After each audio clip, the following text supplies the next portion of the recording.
Life Audio.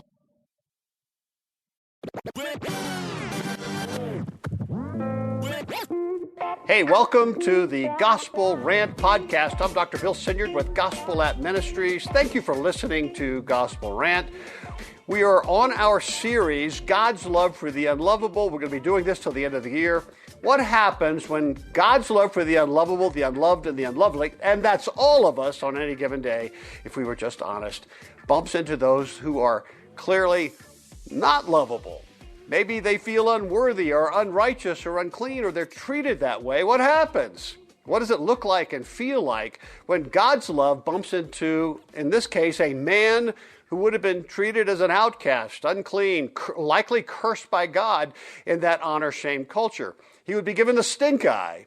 So today we treat such people differently, but then to be born blind, like him, carried a huge societal stigma. So what happens when Jesus sees a blind man and his love for the outcast who has felt unlovable, unloved, and unlovely his entire life rushes over him? Check it out. This story is not just about his healing. The larger story is why others weren't healed. This is the morality tale of Jesus and the man born blind from John 9. You're going to be surprised. We're going to pick this up after a word from our sponsor. Providing for your family is a top priority. But what happens when you need affordable health care? Christian Healthcare Ministries could save you up to 40% today. As a member, you can choose your provider without network restrictions. Sign up at your convenience with our anytime enrollment. Join a Christian community that supports each other's medical expenses, offering peace of mind as you prioritize what's most important. Enroll now at yourchm.org. The most anticipated rock holiday tradition returns. Trans-Siberian Orchestra, live in concert, coming to a city near you. A legendary blend of rock, classical, and holiday music for the entire family. Don't miss Trans-Siberian Orchestra, live in concert. The Ghosts of Christmas Eve. Go to tsotickets.com for info. John 9.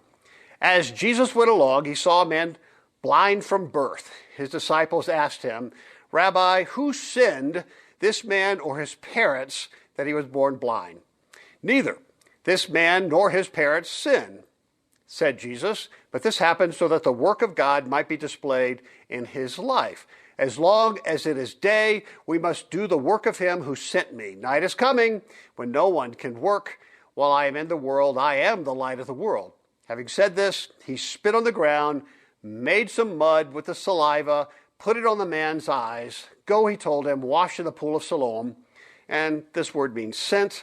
So the man went and washed and came home seeing. John 9, 1-7. Well, per one Jewish scholarly source, the blind, together with cripples and lepers, were outcast of society and kept quarantined outside the town limits. They became paupers and a menace to passerbys. In the eyes of many of the ancient Hebrews, the maimed and especially the blind were thought to be particularly degenerate people. Close quote. Wow. Well, it was an honor-shame culture, and the blind were shamed. Shame in such culture is almost thought of as a contagion. Think COVID. So you avoid the shame, you don't touch the shame, you don't talk about them. The shame just have to be isolated and unfairly dehumanized. And you know what? They're just going to do what they can to survive, just barely. And even though the Torah taught mercy for the helpless, right? Do not curse the deaf or put a stumbling block in the front of the blind. The general understanding was that the blind had been singled out by God for punishment for some sin and should be treated as such. If they were blind from birth, well, the suspicion shifted to the parents. They must have done something wrong and God was punishing them. So the presence of the blind in the community is a reminder that God is holding something against the entire community. So if there's a drought or a disaster, who are you going to blame? Well, not every day, but a dark cloud hovered over the parents. See, I wonder if they got this, maybe their place in the synagogue was compromised, always a matter of gossip, not all the time or every Sabbath, But I think they would have felt they were being judged because of their boy. Lingering. The evidence for the prosecutor, well, the child was born blind. What aren't they saying? So this might explain why the parents may have felt the need to separate themselves from their boy as soon as he was of age. How else can we explain why they're not taking care of him, right? This just hit me as I prepared for this show. Wouldn't the loving thing for parents to do, the righteous thing for them to do, would be to care for their blind son, to protect him from the shame of begging? I mean, you're his parents after all. We'll talk about that. Anyway, there was a lot of shame going around. The man's continuing presence in the community's face every day as they walked down that main thoroughfare. Every time visitors' peaceful walk was interrupted by his cries for money, they were reminded of the entire community's shame, a little or a lot. But not from Jesus.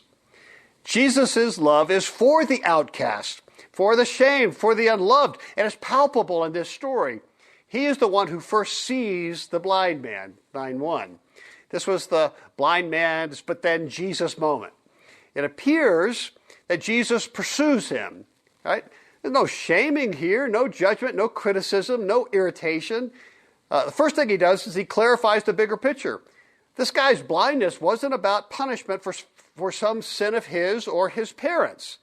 Right? Neither this man nor his parents sinned, said Jesus, but this happened so that the work of God might be displayed in his life, John 9:3. And note, his parents should have been dancing at this teaching. They should have become Jesus followers. I mean, this is a good news for them. Maybe, just maybe, this would resurrect their reputation a little or a lot. They were freed from any corporate shaming and stink eye. But for whatever reason, they couldn't receive this gift of God. So hold that thought again. We're going to talk about the parents.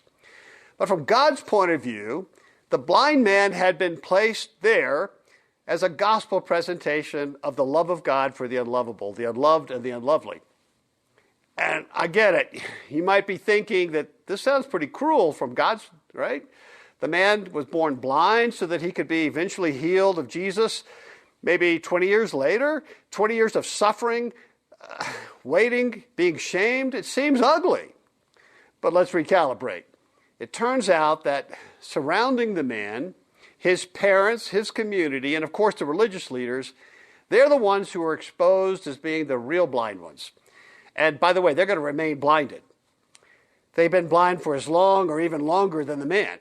The entire community is blind, and that's the point. It's ironical, but they were subconsciously shaming the only one who had sight in the community. They couldn't see.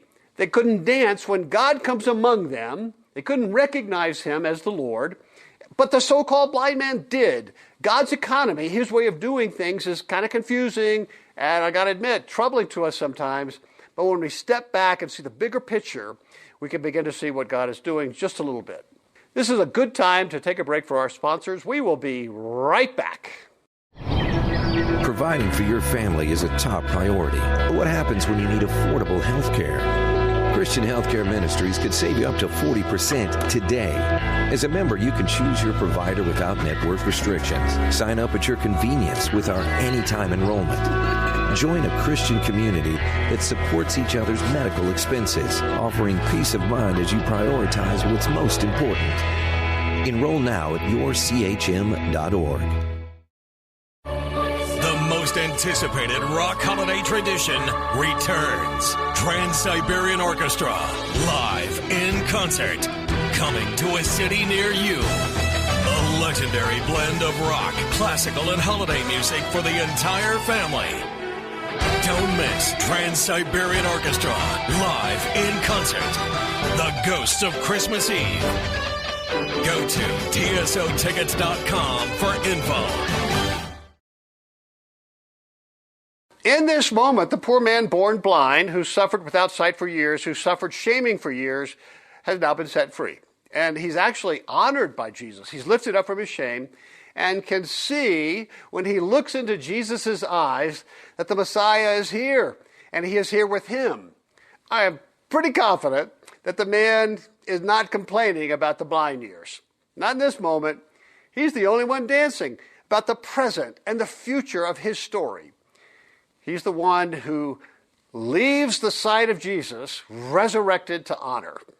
Not the community, not the religious leaders, and definitely not his parents. It is a morality tale. When our Savior comes, the blind will see, but so many who physically see or think they see, those who have been labeling others as blind, they're going to be exposed as being blind themselves and shaming. A warning to the leaders and teachers. So Jesus said, "For judgment I have come into this world, so that the blind will see, and those who see will become blind." Some Pharisees who were with him heard him say this and asked, "What? Are we blind too?" Yeah. Jesus said, "If you were blind, you would not be guilty of sin. But now that you claim you can see, your guilt remains." John 9:39-41.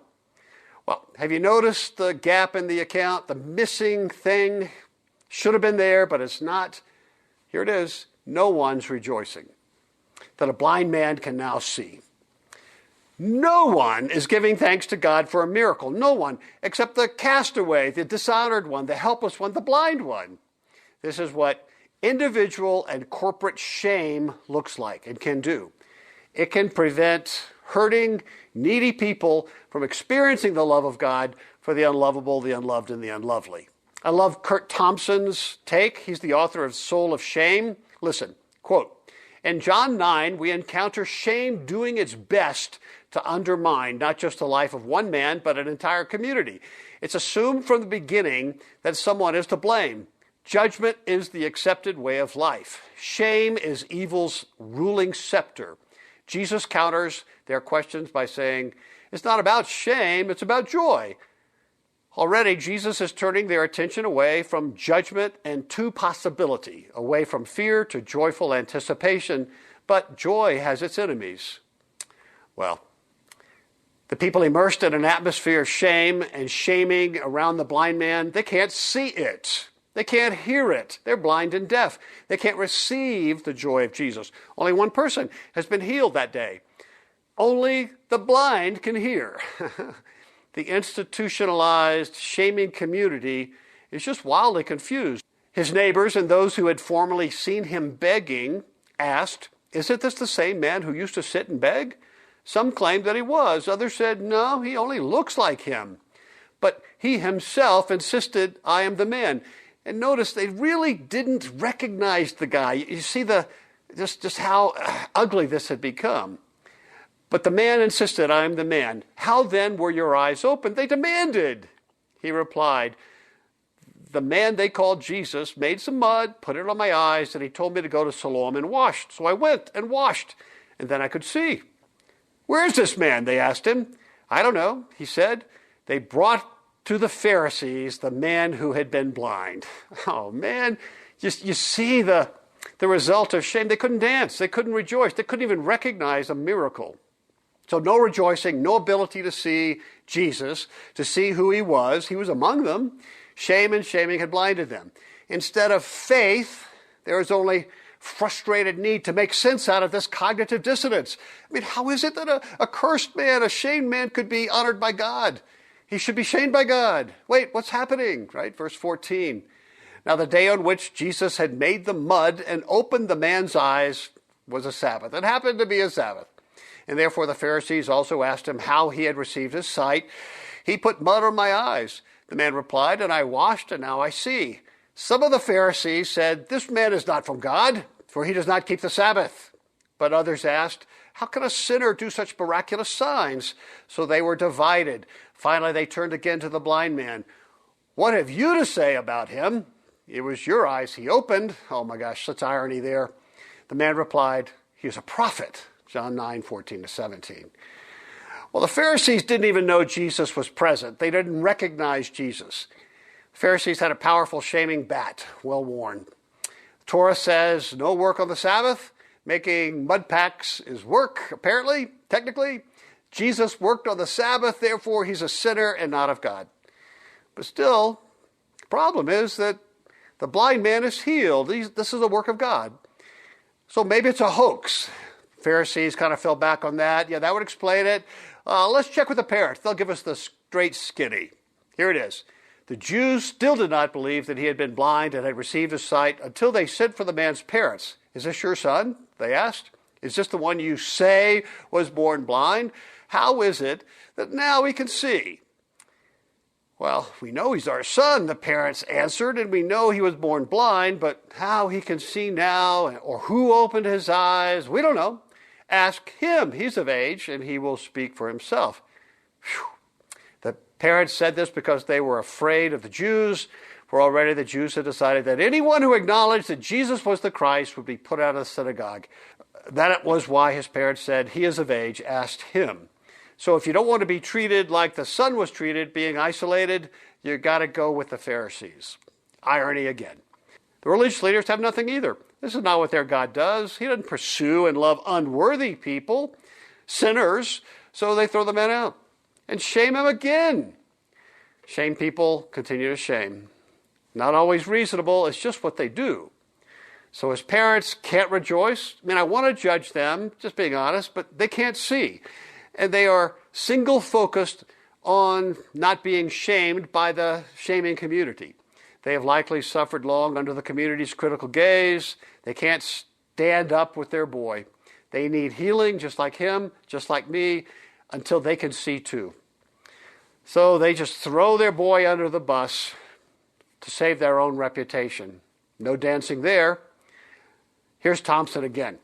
Shame is not something that infects only individuals. It is endemic in systems, and any system run by it will seek to maintain its equilibrium.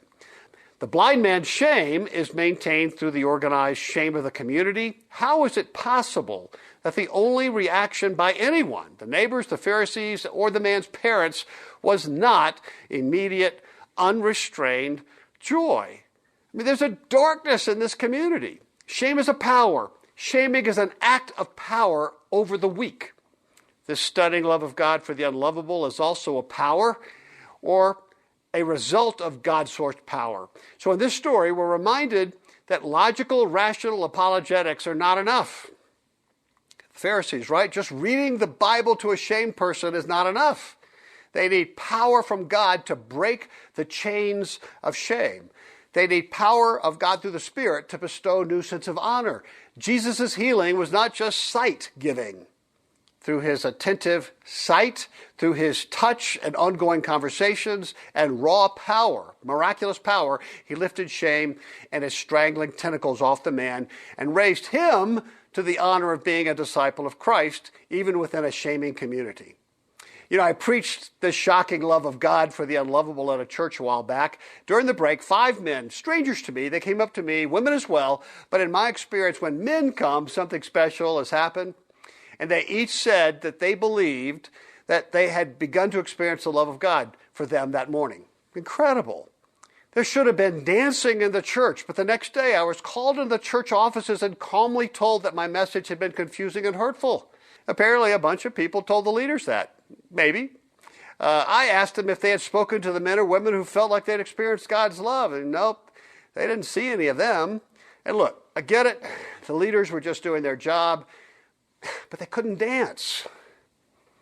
There were people there who had experienced Jesus' love for the first time in a long time. Maybe were even converted, right?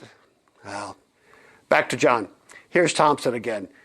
Naming and despising shame while liberating will always necessarily reveal all who are actively responsible for propagating it. It would not be hard to imagine, for instance, that when Jesus heals the man, he necessarily confronts a community that has understood the man's life in terms of something that was wrong with him. There is no evidence of people rushing up to Jesus, urgently asking him to come and heal their blind friend. Healing did not bring comfort and joy to the neighbors. Rather, it brought distress. And whenever genuine acts of goodness evoke responses of distress, you can count on shame being at work, accusing those very neighbors, albeit unconsciously, of their complicity. This is such a great story that's so relevant today. Today we tend to be a bit individualistic, but the fact is that we live in a shaming world. We all do it. Countries shame other countries. Institutions shame other institutions like government. Churches shame each other and their congregations and their pastors. It's in the air we breathe. It's like gravity. It seems to be ramping up. There is hope for shamed individuals. It's also an institution. It's the kingdom of God that doesn't shame anyone. It welcomes all shamed into its embrace. That's all who come. It offers access to power from God that can set shamed people free from its stranglehold. It intrinsically honors the shamed, the broken, the helpless. It is attacked by so many shaming institutions here and now. They are exposed when the kingdom's power goes out and lifts individuals like me from our shame. Just look around. Look at governments. They're so immersed in shame and shaming that they have little credibility to heal, to relieve the shame of its people. It takes power that governments aren't given. Churches should be shame-free, but we're not. Only the Spirit and the kingdom have that stuff. Hey, listen, if you benefited from this podcast, please give us a comment wherever you listen to podcasts and officially follow this program. Thank you ahead of time. Well, in the next show, we're going to take a look at another example of the love of God for unlovable. Well, in the next show, we're going to take a look at another example of the love of God for the unlovable. We are beginning to get it right. God's love is not safe, it's life-changing, and is even for the most unlovable that you can imagine. It also has enemies, right? Strongholds and communities and institutions and even in our brain that have made their bones on the back of shame and shaming. We'll see you next time. Take heart, child of God. At Grainger, we're for the ones who specialize in saving the day and for the ones who've mastered the art of keeping business moving. We offer industrial-grade supplies for every industry, with same-day pickup and next-day delivery on most orders, all backed by real people ready to help. So you can get the right answers and products right when you need them. Call, click Grainger.com, or just stop by. Grainger, for the ones who get it done.